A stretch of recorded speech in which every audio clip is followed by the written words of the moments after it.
Hey everyone, I hope you all, if you're in the States, I hope you had a happy Thanksgiving. So I ate a lot of turkey, turkey has tryptophan in it.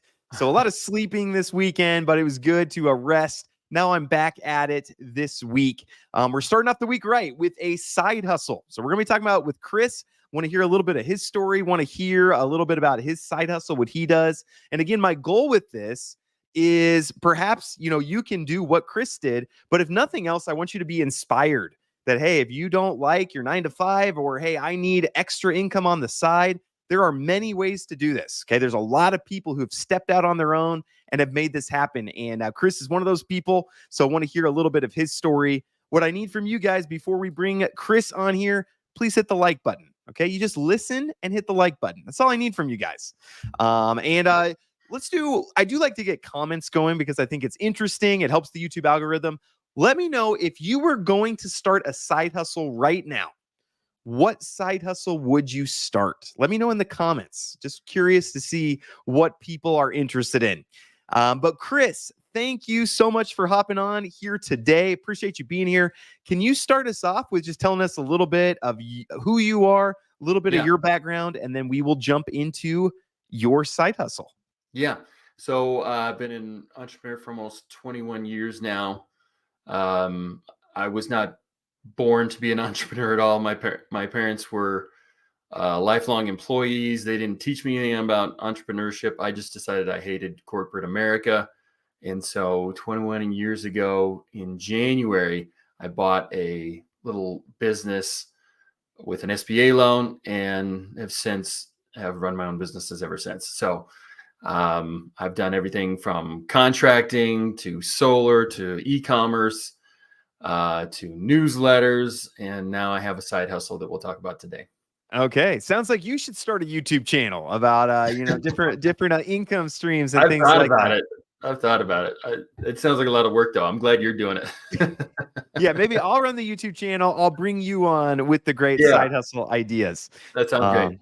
So we got a lot of people in the audience. Good to see you all again. It's like, I got together with my family on Thanksgiving, and now I get to get together with my second family here talking about income here on YouTube.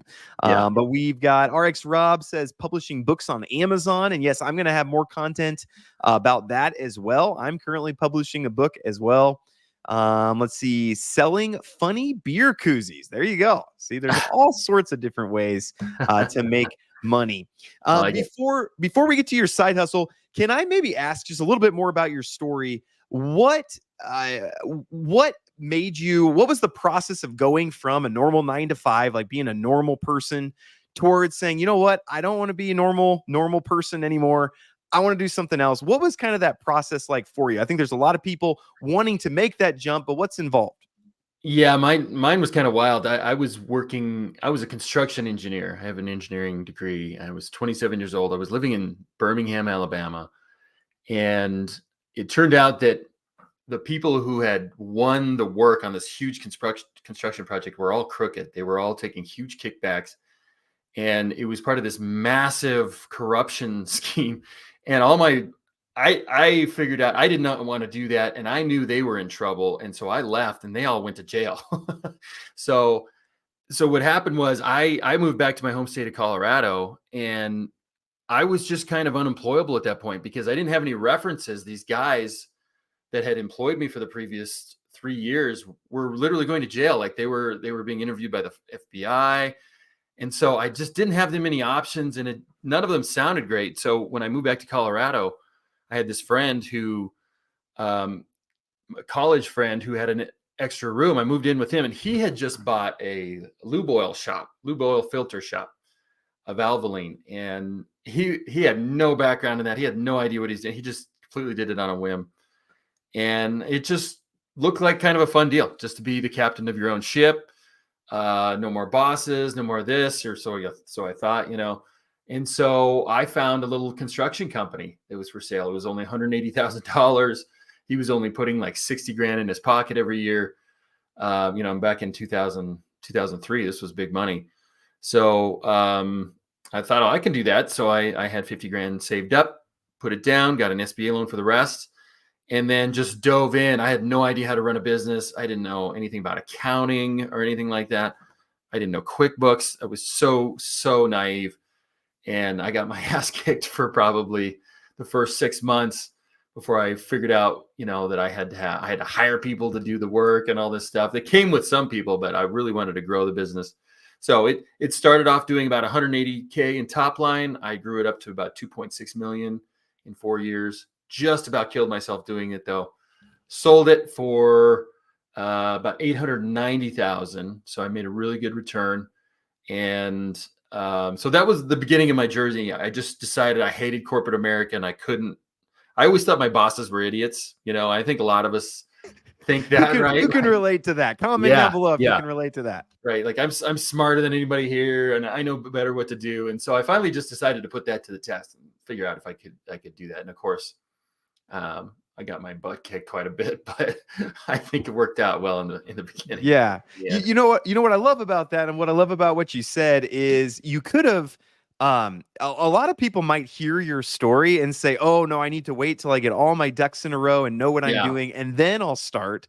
You didn't do it that way, right? You would have probably never learned those lessons about hiring and all those different things if you hadn't just jumped in and said, "You know what? I'm going to just start going down this. It's going to be a rocky road, and each time I fall over, I'm going to learn something, and it's made you who you are today."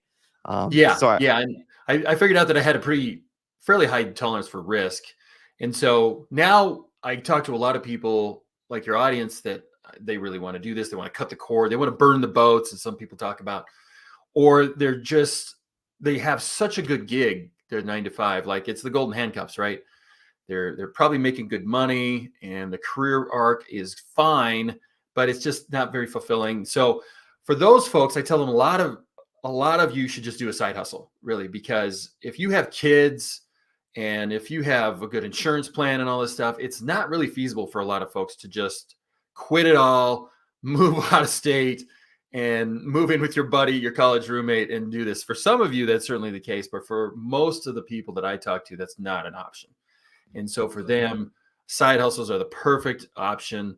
You can start the business, you can work nights and weekends on it a little bit, and then build up that side hustle to eventually where it replaces your full-time income, and then off you go. It's a much easier transition. It's not nearly as scary, not nearly as risky too. Yep, absolutely. And that's actually, I started my software business on the side. I would get home from my 9 to 5, which again, I was in the same boat. I was making 100K in my 9 to 5. And it's like, well, I can't just start a zero, business. Not an option. And so I started doing it on the side, started doing it on weekends, and eventually got to the point where, hey, I'm making a lot more in this side hustle than I am in my regular job. And then that's when I was able to make the jump. So love it. I think we're like-minded in a lot of ways. So love that. Totally. So tell us about this side hustle. Tell us about how you found it, what it is, and tell us a little bit about it. Yeah. So I'll start at the beginning. So all of this started with Twitter. It's called X now, but I still think of it as Twitter. And so about 4 years ago, the entrepreneurial community really changed. For many years, it was all about startup culture, hustle culture, right? Like you had to work on your startup. You had to start a software company, or you had to start an e-commerce. It was all kind of this Sean Purry, these guys, My First Million guys were talking about starting these companies that you were going to sell for millions and millions of dollars. And then it's shifted over the last 3 years into people more like Nick Huber and the sweaty startup culture, where there's commercial real estate, and there's a lot more activity around just buying a business instead of starting a business. And so it really shifted. And so at the time, and I still do I have 3 online businesses, and they generate terrific income. And I was just a little bored with them. Like they didn't take that much time. And so I was looking for a side gig, even though I had 3 businesses already, but I was looking for something just on the, kind of that nights and weekends thing that would keep me engaged, and that would offer an opportunity for me to invest this extra income that I had. And so I looked at, if you know Nick Huber, Sweaty Startup, his thing is self-storage, right? And so I hooked up with a friend here in town, and we had talked about doing a business together forever, and he loved self-storage. So I was like, okay, let's go find a self-storage to buy. Like these guys on Twitter make it sound easy, right? How hard could it be? And so we checked the listings, we wrote letters, we did cold calls, and a month probably 2 months later, we had nothing. All we figured out was that nobody in our town wanted to sell their self-storage facility. And if they did, it was just a ridiculous price. Like, it was never going to work. So I kicked around. I looked at Amazon FBA. I looked at crypto. This is like 2021. Crypto is just red hot. People are making money out of thin air. And I don't know anything about that. So it just all felt so kind of fake, and like, this isn't really creating value for anybody. It's just digits, it's pixels. And so in the process of looking at the self-storage facilities, I befriended a real estate agent, and he says, you got to look at this car wash. It's been on the market for a while. And I think it's a good opportunity for you guys. You should take a look at it. And I kind of laughed it off, to be honest with you. I didn't know anything about car washes, and I never pictured myself being a car wash owner. We kind of have these images of ourselves built up in our head of what I'm going to do and how I'm going to make money. And so we looked at it, and I kind of kicked it off the side. 3 or 4 months later, I realized, I should go back to that. I should see, because we had found literally nothing. Called up the real estate agent, or the commercial real estate agent. I said, is that thing still available? And he said, yeah, it's actually good timing because they just upgraded a bunch of the equipment. Still for sale. They really want to get rid of it. And so, boom, like 6 weeks later, we had a car wash. We figured out that, number one, that the banks love to loan on this stuff. They love commercial real estate because there's all this equipment, there's all this stuff that they can grab if for some reason I die or you run over a bus, or I'm just a complete bozo at running the business. They can go grab this stuff. It's called collateral, right? Yep. And so getting it financed was relatively easy. We put 25% down. It was making about $65K a year in what's called net operating income, which is also EBITDA, if your audience is familiar with that. It's basically profit before debt payments. And so it was making 65. It sold for 650, which is a 10x multiple, 10x multiple, right? So me coming from small business, I was used to like a 3 or 4 times multiple. So when they said 10x, I was like, you guys are high, man. I don't know anybody who's going to pay that. Like, I thought it would be 3x for the business, and then you buy the real estate on the side. Turns out that income producing real estate trades at much higher multiples because it's so bankable, because it's so reliable, and because they trade all the time. They're very liquid. Like my e-commerce websites, they may or may not sell. It may take 2 years. It may take 5 years to sell it. But commercial real estate trades all the time. And so a 10x multiplier is actually pretty reasonable for a lot of real estate. You'll see solar places, or self-storage places, they go for 15x, 12x, 14x. So 10x wasn't so bad. So we got it. And we realized in the due diligence process that the owners who actually owned a bank, they actually started a bank. That's what their full-time job was. So the car wash was just, it wasn't even a side hustle for them anymore. They did not care about this. They wanted to completely wash their hands of it. They didn't even have it on Google Maps. Okay. Oh. They hadn't done any kind of upgrades. It was the kind of place you go in and you swipe your credit card and your credit card doesn't work. Right? They hadn't done any kind of upgrades in years. They hadn't changed the prices in 12 years. So day one, we close on the place. We drive immediately over to the car wash, and we just raise the prices up to the market rate. We figured out by going to all the other car washes in town what market rates were supposed to be. Instantly raise the profit by 20%. And with commercial real estate, and really any business, when you raise the profit by 20%, you raise the value by 20% too, right? We did that on day one. Okay. Day two, we get Google Maps verified. That further increased sales by 30%. Then we traded out the card readers. We improved the customer experience. We upgraded the soaps. We had the place get cleaned better. We improved the signage. And we did that a year and a half ago. It was April 22nd of 2022. We bought the first one. We've done it now for a year and a half, a little more, and we've almost doubled the income on this place, which means we've almost doubled the value of this place. Okay. So when you do that, your equity is 5x, right? Because we only put 25% down. If you do the math on that, if you double the value, your equity's gone up 5, 6x, right? So it was just incredible opportunity. So we bought the first one, and then we started looking at other deals. We started looking at other real estate, and we're like, this car wash thing, this is really good. And another one hit the market. It was actually almost an identical version of the first one. We bought that one. Same thing. We raised the income on it 20%, and we should get another 25% out of it next year. And now we're under contract for our third one. And so now the plan is to gather about 10 to 20 of these over the next, say, 6 to 8 years and create a little regional chain. And so right now, it only takes me about 5 hours a week. I have a partner on it. It takes him about 5 hours a week. But it's, if you just wanted to have one or two and you didn't want to grow it, and this was just literally just a side hustle that you just wanted to ignore, it could take you about 2 hours a week. It takes us longer because I'm evaluating other car washes. I'm growing a chain. We're building more value into this business. But it's really been the perfect side hustle for us. Okay. Amazing. No, I love this. So a couple questions that I have. First off, so is your main goal to flip car washes or to cash flow them, or are you just going to, take it case by case and, hey, this one makes sense to flip, or what's kind of your goal? Yeah. So initially we thought we'd flip it, and we thought we'd go into other things and like industrial real estate and flip that money, kind of keep going.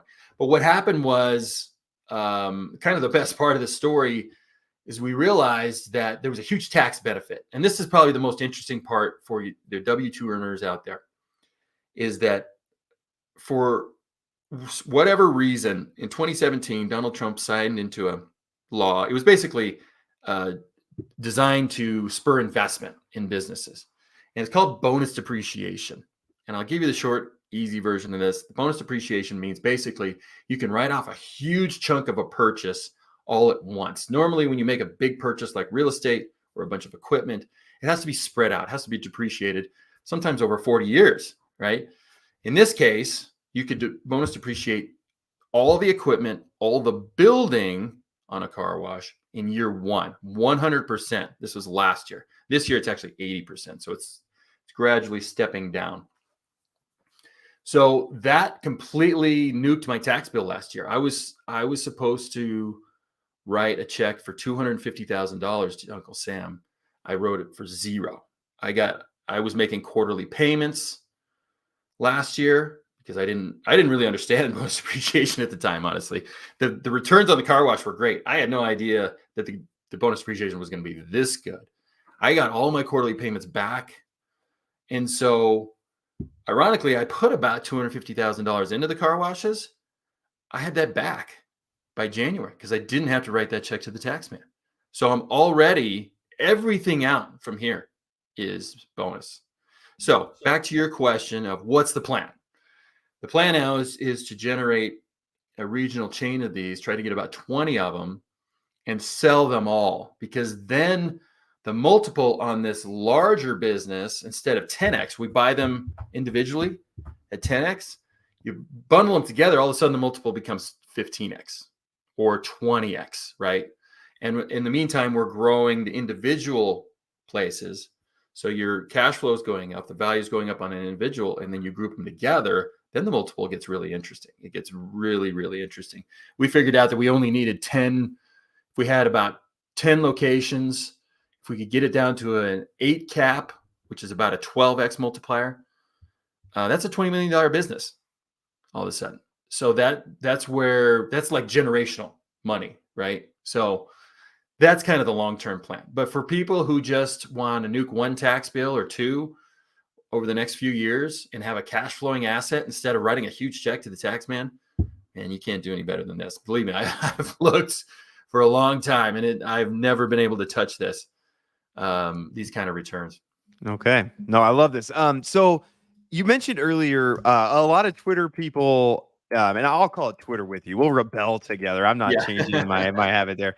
But you said they make it sound easy, and that is something that I noticed with a lot of these, side hustles and programs and things like that. Is when you see other people doing it and you see it on Twitter, it's like, man, that seems like a no-brainer. So maybe how easy is this? Like, does this take a lot of ingenuity, or does your program make it pretty Uh, Yeah. what would you say? I've been in business for 21 years, so I'm a little biased and I have this sort of background in business. If you've never run a business, um, any business is going to be challenging in the beginning because you realize sort it's all on your shoulders, right? These decisions it makes. I mean, we had a person just drive into the vac stand and just wipe out this vac stand. We had another guy drive into the wall.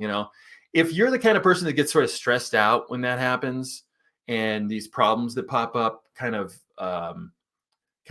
boost your anxiety levels, I would say being your own boss and owning your own business in general is probably not a great idea.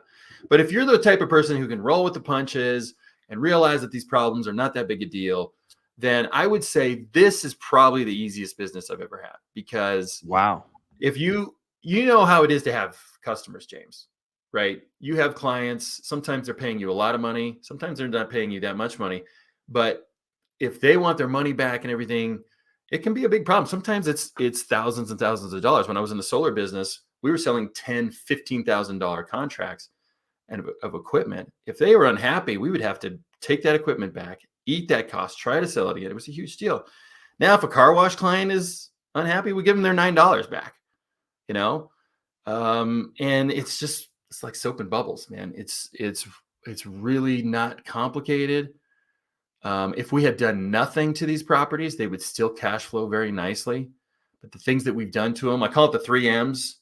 It's super simple: marketing, modernization, and modify. You modify the pricing, you modernize the soap and the credit card reader, and then you just market. You do the most basic marketing you can. You put it on Google Maps and try to get 5-star ratings.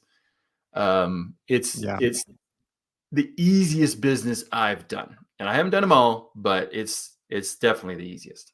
Okay, that's good to know. Yeah, I mean, if you find a car wash that's not on Google Maps, Yeah, there'd be nothing easier. You can make it successful by honestly buying the business, putting it on Google Maps, and selling the business. You and could then be done doing nothing else, and doing that's nothing all you else. would have to do.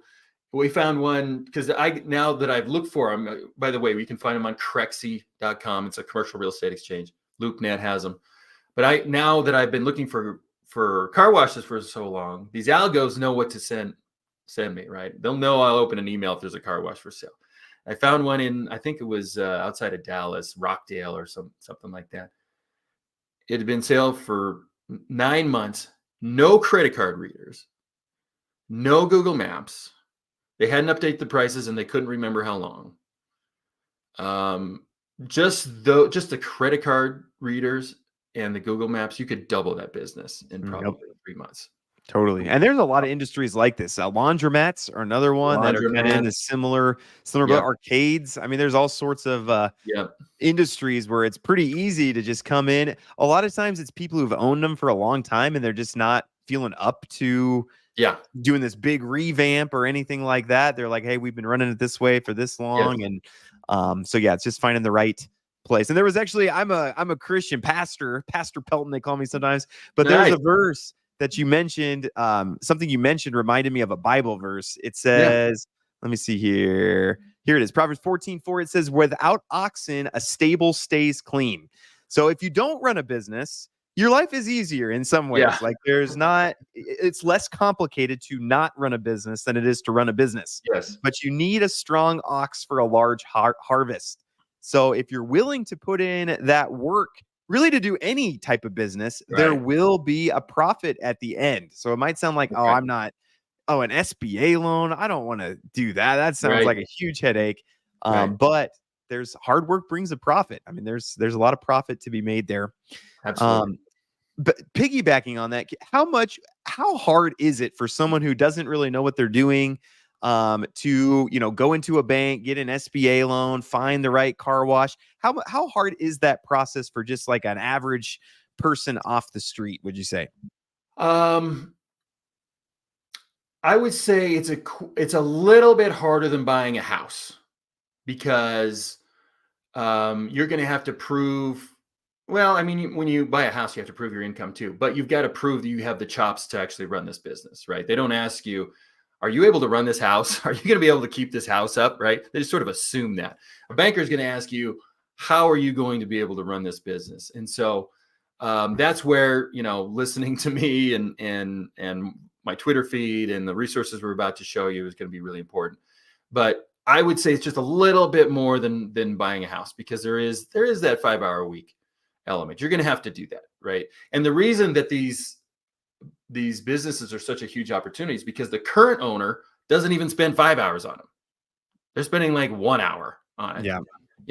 And they don't have anybody there to clean out the stalls or anything. They're literally, these car washes were viewed as passive for many years. And the fact of the matter is, the more active you get with it, the more money you're going to make. Yeah. So if you're willing to do a little bit, I usually do, I'll do Financial Friday. So I'll run a P&L on Friday, see how the business is doing, kind of check the stats, check the cash deposits for the week. That takes about half an hour. I'll go get my car washed at each wash every week just to see who's there. I'll notice, this nozzle is not quite working. So I'll tell the guys, like, hey, switch that out. We'll talk about, we have breakfast every other week with the guys. We have attendants who work there, and we talk about issues and stuff like that. So if you're willing to put that time into it, the returns are unbelievable, like I said. Okay. Love it. And we got Dane here. He says, I'm super familiar with this industry. Was the COO for a car wash chain that started just like this. High margins if you run it right, for sure. That's right. So, it's a 50% kind of a normal, anywhere from 40 to 50% EBITDA margin. So you still have to pay off your debt after that, but it's incredible what kind of money the places make. I mean, find another business where it's 50% margin. It's just really hard to find. Cool. Well, hey, one more question before, and then we'll jump into what you have to offer. Yes. My question was, how much capital do you need to get started in something like this? I know I want to just help disqualify people. If it takes $10,000 and people who don't have $10,000 know, okay, I just can't do this. But what kind of capital requirements are there? So we put in, the first deal was $650K, and we put down 25%. So that's 150 something, 160, I believe. And the second deal was 760, and we put down 20%. So you'll need that down payment, right? It's just like a house, right? You're going to need some cash. Now, I know people right now that are going after private lenders and investors to split up the equity so that they don't have to put anything down. I've got a guy in LA who's doing that right now, and he's basically having an investor put in all the cash. I think their deal's worth about 800. I think they're going to have to put down about 200, maybe 250. And so the investor's putting 200, 250 down, and the investor's getting, I think, about 30 to 40% of the company. They're kind of negotiating that. And then the sponsor, or the guy who's putting it all together, is going to do all the work. So that's very common. So you don't have to have money to do it, but you got to find somebody who does. Okay. And that's good feedback. And then how much does it vary pretty greatly on how much a car wash might run? I mean, are there cheaper ones if you're just getting started and say, yeah. I mean, I found somebody sent me one yesterday. It was literally like 180K, but it was, really run down, needed a lot of work. I've seen some for 350 on Crexy. They're usually more rural when they're that low. And then we're under contract for one right now that's 1.6 million. And we'll probably buy one next year that we're looking at that's close to my house. It's going to be the 3 to 4 million range. So it's all over the map. But you can get started on the lower end for sure. And I recommend people do. Yeah, get started low. Here's what Crexy looks like. So again, it's just a place you can buy commercial property. So here's a 1.6 million in Chicago and Greenfield. Here's 49K in Vandalia, Missouri. So again, exactly. And what's your experience too? Sorry, I know I said one more question, but no, it's fine. Keep going. So when you go to the bank to get your SBA loan, do they help you work through whether or not that's a good investment for you, or what's they do. Yeah, because they want to make sure it's a good investment for them too. So they're underwriters, and we're going through this right now on a deal. What they're worried about is the debt coverage, which means there has to be enough cash flow to run the business and to cover the debt payments too. So they're going to look at that very closely, and they're going to evaluate this same thing. And so if you get into the resource we're about to talk about, I'll show you that calculation, how you figure out what your debt is, what the cash flow is, and are you going to be able to pay this thing off? And because you're going to want to pay yourself, right? You're going to want the cash flow. There's a great tax benefit. There's great accrual, and the value is going to rise. There's a great overall return, but you also want that monthly cash flow because you're going to need to do repairs occasionally, but mostly you just want that money coming in every month, right? You want a paycheck out of this thing because you are going to be working a little bit at it. So I can show you how to do that. Yeah, absolutely. And and Kriss, you might have a different philosophy. I have a friend who's a banker. So a lot of times when I'm evaluating a business, the first thing I do is I talk to him and say, hey, what would it take for me to get an SBA loan for this? Like, what documents do you need? What numbers would you need to see? And then that really has helped me be like, oh, this is actually a terrible business idea. It's not going to work. The bank, if the bank says it's a terrible idea, then it's going to be hard to do it if you can't get that SBA loan. So a lot of times I use the SBA loan as kind of my, hey, this is a good investment. The bank is willing to put money into it. That means they do better due diligence than I'm going to probably be able to do. So that's been one of my. They do really more what I would call paper due diligence. They're going to look at the finances. They're going to look at the tax returns. They're going to look at the bank statements. They're going to look at that stuff, which you should do too. But you're going to be the person driving around saying, is this car wash? Does this car wash make sense here? Is it in a good part of the town? If it's not in a good part of town, is this, because there are some rough parts of town, but in rough parts of town, they love to wash their cars by hand, right? At a self-serve car wash. So that may be a benefit. You get to evaluate if the traffic's right. You get to evaluate, well, if I put some money in this place and give it a paint job, or am I going to attract more people to this location? Yeah, I think I probably would. You could go talk to the clientele and say, what's wrong with this place? Why doesn't it have more business? They're going to say, well, that hose doesn't work and that vacuum doesn't work. And the owner's kind of a jerk. We have a place in town where the lady yells at you if your car's too muddy. And it's like, this is a car wash. Isn't this where you bring muddy cars? Yeah. And according to her, it's not. I can't wait to buy that place because she runs people off all the time. And I can't wait to tell them, this is where you bring your muddy car. I love it. Yeah, absolutely. Yeah, traffic stats are a huge deal. Yeah, for sure. Traffic stats are a huge deal. You can look at that. Most of the Department of Transportation websites will have a map, and you can look at how many, it's called VPD, vehicles per day. But it's funny, like the one we're buying, that's 1.5 million. It's actually 2 blocks off a road that has 30,000 vehicles a day, and it's off the main drag, and it gets more business than this car wash that's right on the main track. So the VPD is a big deal, but you'll notice there's weird little anomalies like that where, for whatever reason, people just love this tucked away car wash. We don't know why, but the numbers are there. It's wild. Yep, absolutely. And then with the SBA loan, do you find that usually you have to get your personal assets tied into that, or are you usually able to have to do a personal guarantee usually, at least on the first couple. But I'm more willing to do that with the real estate transaction, just like the bank's more willing to loan on it, because you have this asset. Even if for some reason everybody stops washing their car, you have this real estate. Yep. Maybe you put a fast food place on it, or maybe you turn it into self-storage or whatever it is. You have this asset. Okay, no, that's a good point. The SBA loans I've applied for, I'm a software guy, so I try to get SBA loans for software, and they're way pickier about it. Because if it falls apart, the software is useless. Like there's no assets, right? Yep. Whereas the real estate, even if the car wash doesn't work out, there's a lot of things you can do with real estate. Has value no matter what happens to it. That's right. So that makes a lot of sense. All right. Well, hey, if you have any more questions, Dane, I see you have one. I'll bring some of those up. But let's talk about what you offer. So obviously somebody can go out and do this all on their own, like you did. They could learn by the school of hard knocks. But usually you can supercharge, go faster, learn from other people's mistakes, learn from the money Kriss has lost doing this and that. So tell us about this program, kind of what you'll learn. Is it a plug and play type thing, or is there still going to be a lot of decision? Tell us a little bit about this program. Yeah. So the origin of the program was, once I started talking about car washes. I've been talking on Twitter I've been on there for probably 12 or 13 years now.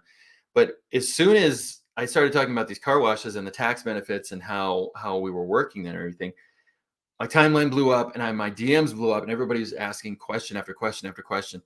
And how do you find the deals? How do you evaluate the deals? How do I get the financing? How do I run the place? And so we did a course. And so my partner and I did this. He really does the operations, kind of like the interior, how a car wash operates. I do the deal making, how to find the deals, how to finance the deals. And so we made a course, and it's called the Tax-Free Cash Cow. And taxfreecashcow.com/James. You'll see there's a special discount going on right now, for Cyber Monday, Black Friday, whatever you want to call it. That price is changing in the next 24 hours, by the way. It's normally $297. As you can see, we're going to raise it back up. So if you go there, if you listen to this later and it's $297, sorry, that's what happened, though. I want to let you know.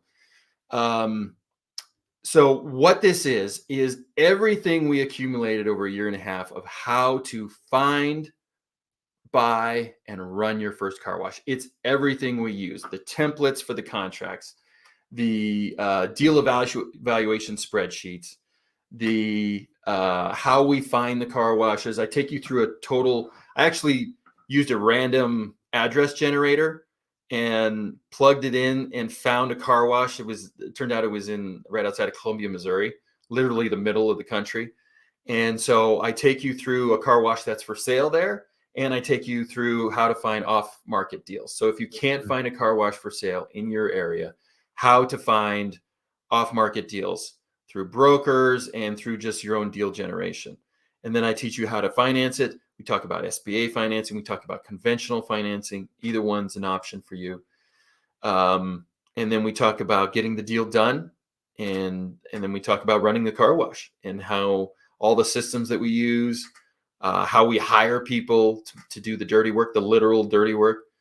We find we have an infinite supply of labor, which most people don't believe, but it's absolutely true. We love our labor pool, because usually we just say, hey, we need a guy for this weekend, and 24 hours later we get somebody to show up. So it's really a simple program. There's a lot here, but once you go through it, it'll probably take you an hour to 2 hours to kind of do an initial run through, and then you'll do a deep dive on this section or this section. But it's really so simple that this is going to set you up so that you can find, buy, and run your first car wash. And like I said, the returns and the tax benefits are unreal. Okay, very cool. Yeah, Dane says labor pool was also tricky. Yeah, that's a huge value. I ran a Yeah. power washing business, Oh yeah. and we had great margins, everything was great, but we could not find the labor. Like, we couldn't find anybody to Yeah. do it. And I ended up having to go spray Yeah. myself. And I'm like, hey, this was not, I was not doing this to be Yeah. power washer. Right. So Right. This work is so easy for an attendant, because you're literally just washing out stalls, or you're helping people get change for a 20 or something, that we have no trouble finding people. And it's part-time work. It's great for people who kind of just want a little side job, really. yeah, and your margins aren't so tight that you're having to, we'll pay you $6 an hour. You can. No. Yeah. No. The fact is that you don't need somebody there all the time. It'll benefit your business if you have somebody during the busy time. They actually pay for themselves if you plan it right. If you get the right people there and teach them how to do customer service, they'll actually pay for themselves. So that's why we have attendants on duty almost all the time. But it's ridiculously easy, as Soon saying. There's nothing really to it. And the type of car washes that we're targeting here, I want to make clear, are the self-serve and the what we call the in-bay automatic. So we're not looking at the great big tunnel wash where you pull up and there's an attendant there who tries to sell you on a monthly package, and then you drive in and a big conveyor moves you through this enormous car wash operation. We are not targeting those. Those are being built everywhere. That market is completely saturated in most places, and I think a lot of them are going to close down because of these tax benefits. the private equity money has flooded in there and they've Hmm. overbuilt. And those car washes, believe it or not, are not competition for us. The people who like our car washes love to wash their own cars, and they don't have vehicles that can go through those. It's a very specific car. You can't have any kind of rack. You can't have a lifted pickup truck. You can't have a trailer. You can't even have a trailer hitch. Um, the reality is that most vehicles on the road can't go through a tunnel. And so they're going to have to go through our automatics, our touch-free automatics, and our self-serve. So that's why Okay. we don't worry about those big operations. Those big Okay. operations need a bunch of people, Yeah. right? They need a couple Right. attendants. They need people in the back fixing stuff all the time. That operation has 3 or 4 people on at all times. Ours has 1 at the most at any given time. Yeah, and they rely very heavily on the membership Yes, programs. Like that's the only way they're making money. A that's the lot of only way. times the finances I've seen, they lose money on the Yes. non-membership, and it's the membership that's where they get the bang for their buck. So And we're installing memberships at our. So we have a self-serve membership and we have a touch-free membership now. We just started that 2 weeks ago, and that's going great too. So that's going to be part of our strategy long term too. cool. Very cool. Love it. Love it. I think this could be great for the right person. Yeah, Let me ask you this. Again, this is a broad question, so I'm not yeah, going to hold you to this, but what does the roadmap look like for someone if they buy your course today? They say they pay yeah, 197. What does the roadmap kind of look up? They're going to have to start. They're going to have to go through the program, which is going to take a couple hours. Then they're going yeah, to start looking for a yeah, car wash, which might take a couple weeks, then yeah. go get the SBA loan. What does that kind of look like? When do you think they're able to actually get their car wash? I would say if you started today, given you got this is late November, I would say a typical timeline would be like 60 days, and probably more like 90 for most people. That's assuming that you found a car wash that you liked and you move forward on it. Now, it could take you 3 to 6 months to find the car wash, and that's not unusual, right? We've been looking all year for the right car wash, and I actually had 2 almost under contract, and they just didn't work out for one reason or another. So it's a game of hunting, and you're going to have to kiss some frogs. So I would say realistic timeline for most people 90 to 120 days to actually get it, and that's you're not working that whole time. There's Right. lulls and everything. You're sort of waiting around. Even the due diligence process, it's like for us it's like 1 week of pretty intense work, and then you're just waiting for the bank, right? You're waiting for the appraiser, you're waiting for the bean counters to get their stuff together. Yeah. Yeah. And when you're waiting for that SBA loan, that can be a huge back and forth where Yeah. we need this from you. And then, okay, Yes. now I need to go get that from the car wash. And Yes. they And take so 2 days. we're going And through SBA right now, and what I need to add in there is the checklist for the SBA, because they very specific. And the more you have that ready to go, for actually any banker, the faster the whole process. If they have to go back to you and say, okay, we need your tax returns from 3 years ago. If you've got to hunt around and you're like, digging through your drawers and then you got to scan them in, if you can get all that set beforehand, your buying process will go so much faster. okay, love that. That's great advice. Last question before I let you go.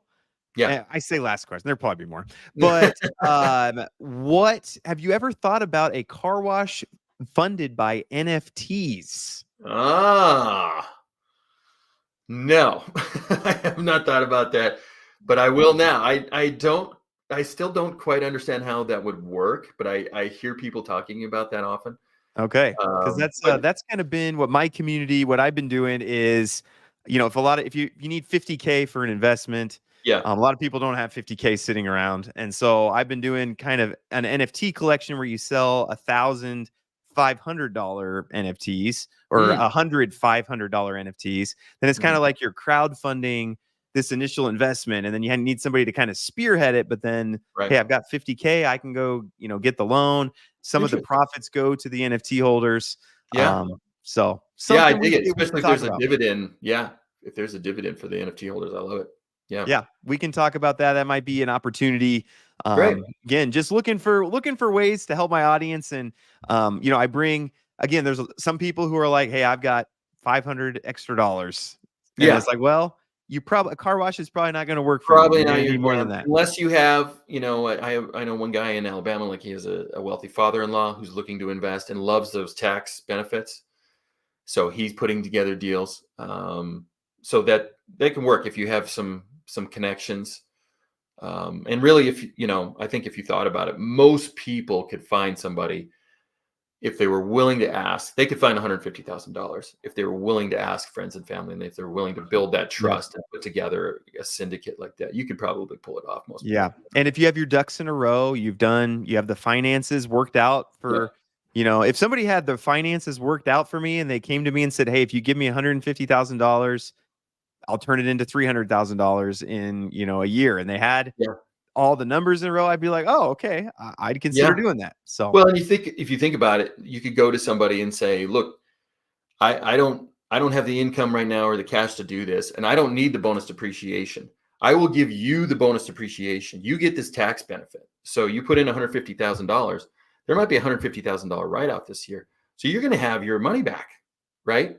So you're gonna get your tax write-off. You won't owe any taxes this year. You'll have that money back, and then you'll have 20% of the ongoing concern." A lot of people will look at that and say, "Hell yeah, let's do it," right? So there's a way. If you can make deals, if you're a deal maker and you're like you like to hustle and put things together, there's a million ways you could do it. yep, absolutely. Do you have other programs for other side hustles, or is this kind of your main This is thing? this is the only one that I've done right now because I'm all in on the car. Not all in. I have my main businesses and everything, but as far as my side gig, this is what I'm all about right now. So this is the main thing. Okay, very good. And if people have more questions, Hit me up um, on Twitter, okay, X, whatever it is. I'm officially Kriss Berg tweets, but just search for car wash guy, and you'll see my face in the yellow icon, and check out my highlights. Now, Twitter bios have a highlight section, and I've pinned a bunch of my threads in there that explain what we're doing. My pinned tweet and my bio highlights. There's a bunch of the playbook in there too. If you don't have the money for the course, or you're just sort of like not sure about the course, go through that first, and you'll see a lot of the information there. yep, absolutely. And that's how I found Kriss, was on Twitter. Again, I'm always Yeah, scouring for different business ideas and yeah, passive income opportunities and things like that. Ran yeah, across, and I was like, "Hey, car washes, that would be really interesting." So I just reached out yeah, to Kriss and said, "Hey, you want to come on my channel?" yep. And then I had to cancel on Kriss a couple times. So sorry about that, Kriss, It's all but good, man. It's thanks all for good. being flexible. But Yeah, yeah, no, very, very cool. So go follow him. I'll leave a link to his Twitter as well, so you can go yeah. follow him and get some info that way as well. So Awesome. we will go ahead and wrap up there. Audience, appreciate you guys. Again, I can only do videos because you guys keep watching. So thank you for watching. I don't think Kriss would have been willing to come if it was just me and him and two members in the audience or something. So thank you Right. guys. And Kriss, thank you for putting this together. Thank you for sharing your Right. expertise. Absolutely. And Thank you, hopefully man. we're able to work something out here in the future. So thank you so Love it, much. man. Thanks. Awesome. Take care. Have a great rest of your day, everybody.